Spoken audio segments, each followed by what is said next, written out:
GoG keeps being brought up as a solid store. Let me talk about that, and then I'll explain the real secret sauce that Steam has that nobody else can have, and it makes them really hard. I don't know how you get over this, but okay. So first, GOG is what I was talking about in the Stadia thing I just did, the video.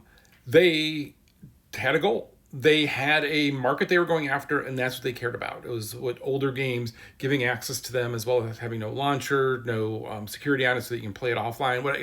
Like kind of how the games were in the '90s. That was like their approach, and this is what they want to do. Now that limits them some of what can be on their platform, but what it grows for them is the affinity players have for their platform. Right? They love that platform. Right? If it's available there for many people, they will buy it on that platform. So, good job.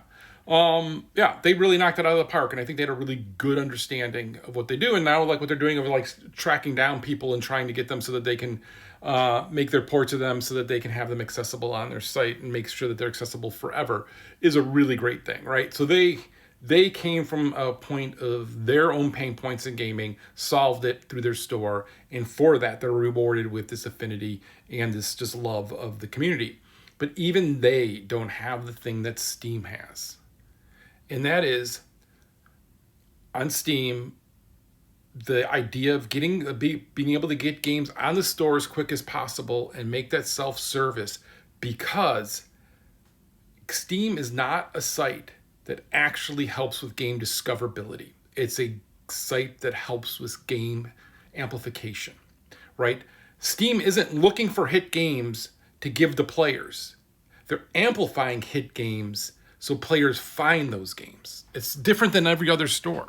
And only they can do it because everybody puts their game up on there. I used to refer to it when I worked there as the farm league, right? So like in baseball, you have a bunch of things that feed your pro team to get you those big players, those big successes that nobody knew about. And so there's some work you have to do with them. You have to make sure that you give them the good tools and everything, and then you bring them up to the majors and you get them really cheap. And that's how Steam works, right? They give you a bunch of tools so you can get your game on easily. It's now just $100 that you have to put up there, and it goes to charity, and then you get your game on there. Now, they're not going to help people discover your game, really. They're not, right? They do events that try to help with this a little bit, but that's not their main focus. Their main focus is to look at things like wish lists and other things which you think are an indicator to you of how people are reacting to your game, but it's really an indicator to Steam to say, hey, should we amplify this game? Is this game interesting? And that's what they're really good at, is their ability to take that data and then amplify those games so that when Balatro comes out, even though you've never heard of it, all of a sudden it's in your queue and you're like, Steam's great. They just keep coming up with these big hits. Where somebody at Xbox get that on Game Pass before it was released had to say yes to it, and that's hard, right? Like my friend Chris Charlo over at Xbox does this, I think, better than anybody in the industry. But Xbox, Sony, all these people have to go out and find the hits before they're hits. That's hard.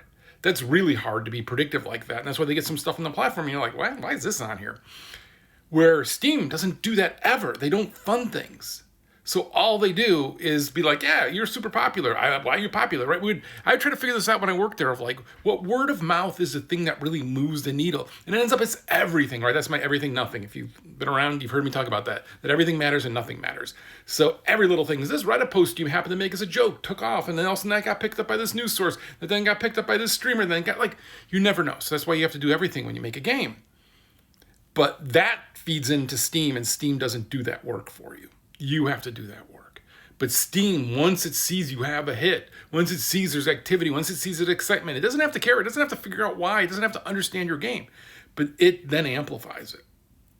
It then amplifies it and takes it off. And then later, if you have a game that's doing well, that didn't do well at start, you're going to get a little email, go, hey, you want to be in a daily deal or whatever, like all kinds of promotion happens around that. Because again, you've done the work to get your game popular, and it's enough then that Steam can amplify it. Because if you think about it, like you can get it popular, like, so like, hey, you're popular in your high school or whatever. Steam is going to make it popular worldwide, right? So their ability to amplify and take your success and just amplify it into a way that, again, scale is this thing, as a human, it's really hard to wrap your head around. That will just blow you away. And that you just, right? I mean, leave a company, single person, go look at his sales, go do the math. Like, how do you wrap your head around that, right? But that's what Steam can do, and only Steam can do it. Everybody else has to go hunt and bring people on, because there's no reason as a developer that you're going to be like, hey, there's this little storefront starting up. I'm going to go put my game on there. Why?